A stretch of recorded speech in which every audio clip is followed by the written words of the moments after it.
Alrighty guys, I'm actually going to do a follow-up video from my original video here for the Cove security system here, or covesmart.com I believe is the website. So this is actually a really nice system. All the sensors were installed. During my setup I did have a setup issue with one of the sensors not being programmed from the distribution center correctly. So they gave me a sensor in the box that wasn't even programmed into the panel, so it wouldn't even read it. And then I also had a sensor not registered during the initial setup by putting the sensors on all the doors and windows. But we went through all the sensors again. We managed to get what would show 8 out of 10 sensors reading, but even though I had 9 of them up, we managed to get that 9 out of 10, and then we got the 10th one reprogrammed to read completely. So with that being said, I had to deal with Cove customer support, and they are very, very responsive. They know their stuff. They're very good at handling their customers, which is actually pretty awesome. And I also might want to say the smoke detectors are very, very sensitive, and whether or not your system is armed or not, they immediately sound an alarm to the monitoring system. Somebody in my household wound up moving a smoke detector that I had not yet mounted and wasn't thinking. Well, they wound up exhaling their vape from their vape mod, and it set off the smoke alarm. And about 8 minutes later, there was a fire truck outside. And they probably didn't come with lights and sirens because I wound up calling the 911 dispatch center, their non-emergency number, to say it was a false alarm. And they said it was up to the dispatch fire department to whether to check it out or just turn around. But they came over anyways just to make sure there wasn't a issue or a fire, which is actually pretty awesome. And the firehouse is like at the top of my street, so they weren't too far at all, and they got here pretty quick. And I'd say the whole thing happened in about 10 minutes. So with that being said, if you do smoke vape or vape mods, make sure you're not exhaling near a fire alarm. But I just want to show you some of these settings in the panel. So I will put this in. So basically it's really, it's really user intuitive. I have one of my doors disabled right now, but you can set the delay until it triggers everything in the system before it sends the signal to the alarm center, monitoring center. And then you can program, there's a lot of intuitive settings with it. And this touchpad is very nice for a do-it-yourself system. It is not cheap at all. I wound up putting this on the wall, and it comes with 6 drywall anchors and screws. That came with mine, but there's 7 holes in the back, and I did not realize that. So if you're going to put this on the wall, count your holes and your screws and drywall mounts, because you might drill an extra hole. And I wound up just not even using a drywall anchor and just put an extra screw in there anyway. But yeah, this is pretty much all the settings you get with stuff with this system. You got your motion sensors, which I don't have those even set up, but it literally just shows you all of your sensors of an overview. Downstairs, this is the one that went off when the vape when it detected the vape. Since this is actually more of a kitchen alarm, I actually deactivated the smoke detector to prevent that. And there's a setting on here called fire alarm verification, and what I read in the manual, it gives you so much time to check if it's a real fire to deactivate the alarm, because I believe the smoke detectors are a instant alert to the monitoring center. And this happened at 2 a.m. When I heard it go off, I ran downstairs like, what the heck? And I left my phone upstairs on the charger, and the monitoring center did try to call me. They called me once and they didn't get a hold of me, and then once I deactivated the alarm on this panel, I wound up going to my cell phone, and I actually caught them calling me again to say, hey, this is a false alarm. Now you might read online, I'm ready to arm. This panel, when there's a smoke alarm that goes off, they don't call you through here. They do your cell phones or whatever numbers you program into their online setup, because obviously if there is a real fire, you can't talk through this panel because you're supposed to evacuate the structure. But one thing I do like about this is when you open doors, it tells you. Front door. So when you open and close all your doors, it'll tell you which sensor goes off, which is pretty nice. And so here's my sliding door here. And this here is one of the Cove sensors. Or not sensors, but the stickers they sent you. Let me unlock this door. And you can hear that panel.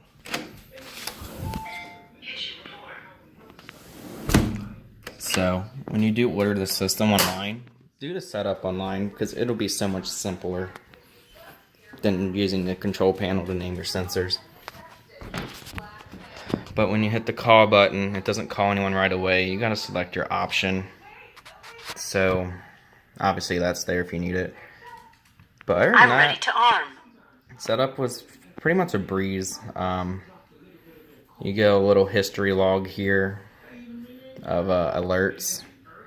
Now, one thing I noticed that I don't really like about the app is your app will only alert you to sensors going off in the armed mode.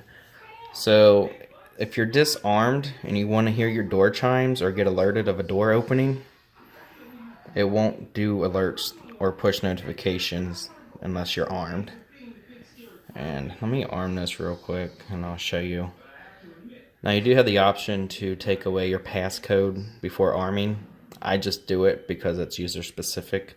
You don't even need a passcode to arm, but you know, if you have kids or something that try to play with it, I highly recommend that you know, you do the passcode. Arming stay. So when you do the stays, from what I read in the manual, the only thing that's different between stay mode and away mode is, in stay mode, it disables your motion sensors within your home. Your perimeter sensors and all doors and windows will obviously be active unless you disabled a specific sensor.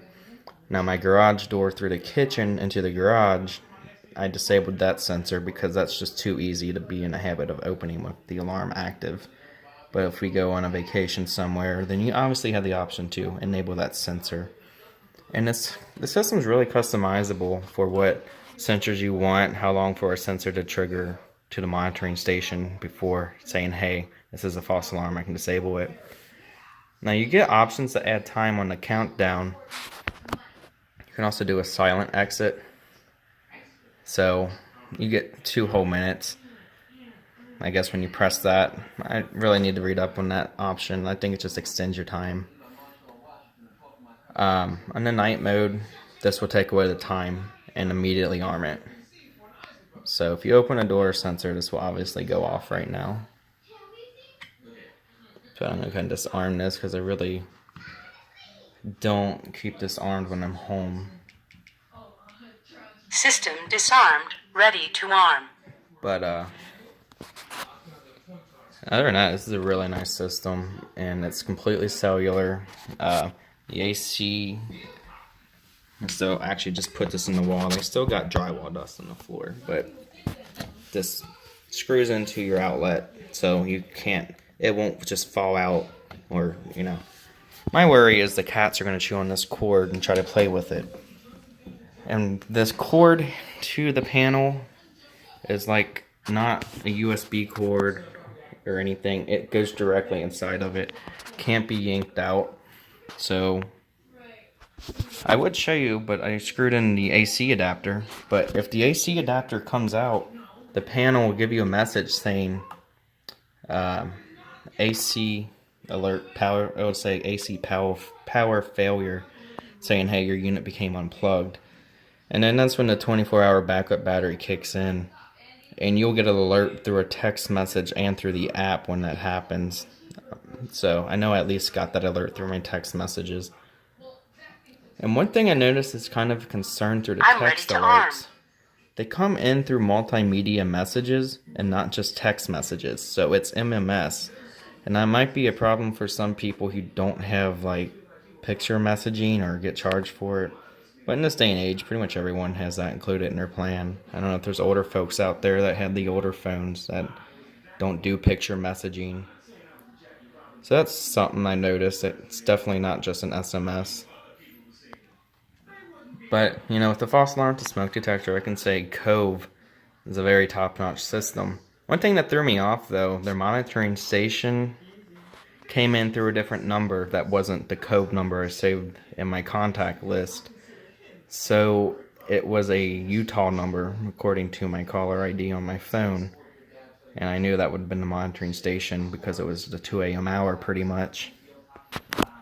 But I will show you the Please siren on enter this thing. passcode. Siren is very loud and obnoxious, and it's probably going to hurt my ears more than you all who's ever watching. If I go to the right option here. Go to System, Sounds, Test Siren. I'll show you that, but you got all these customizations. You can even change the voice to male or female. I think the male voice sounds a little off when pronouncing some words, like it says kitchen weird. It's just not very distinctive when it says kitchen, so I think the female voice says words better. But here's the siren. It's very loud. My dog's gonna freak out.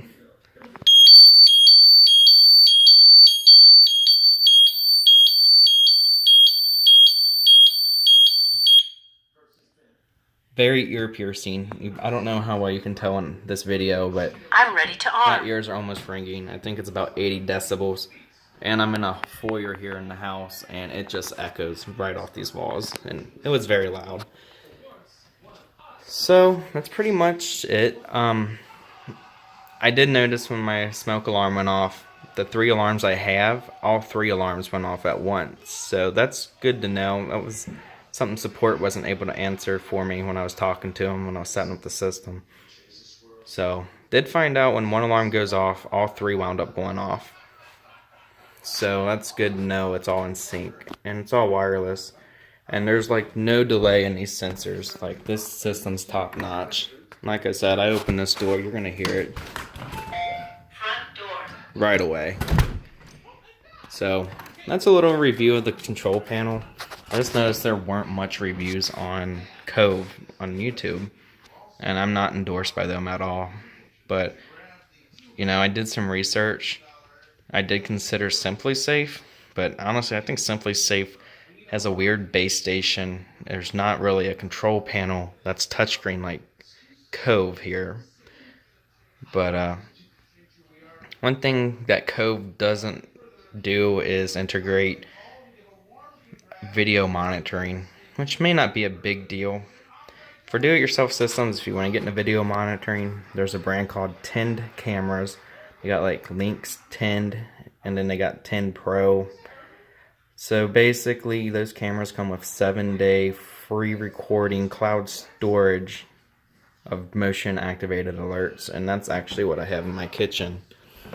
The Cove camera, or the camera Cove offers, this is actually the 10 camera I use.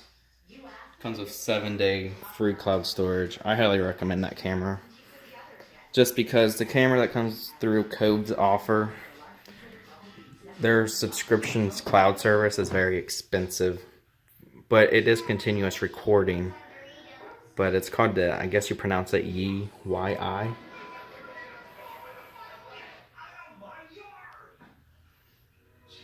Sorry. There's a cop circling. That's kind of thought maybe I did a false alarm going through the cul-de-sac. There's a cop. But anyways, hope this video helps you. The Yi camera that Cove offers, I don't recommend it. There's a lot of privacy concerns with it if you look up the reviews in Amazon. But that's another thing with the camera. If you don't buy cloud storage with that Yi camera that Cove offers, you can do the micro SD option, but that's local storage, and if the camera's taken, you lose your footage. And actually, I will show you that camera that Cove sent with me when I selected it. It's kind of like a webcam. Almost like an oversized webcam, I guess. But this is the ones that Cove offers. But the app's really nice with it, but it's got good night vision and all. But I just don't like it because you have to pay for cloud storage with it. And that's just, to me, a deal breaker when there's competitors out there that have better cameras with better features. I'm not saying that the one I have is better than this one, but you know, it's there. as an option. If you can get it for free. But that's pretty much my review on this Cove system, and I hope you, if you all have questions, message me on this YouTube channel or post in the comments publicly your questions. So not only you're going to help yourself out, you can help out other people that might have questions. And I'll be glad to help and answer any of your questions. But if you have like more in-depth questions, contact Cove support. Even if you're not a customer yet, they'll make you a customer. I'm pretty sure they'll answer everything thoroughly for you. But that's it on this review, and I thank you all for watching.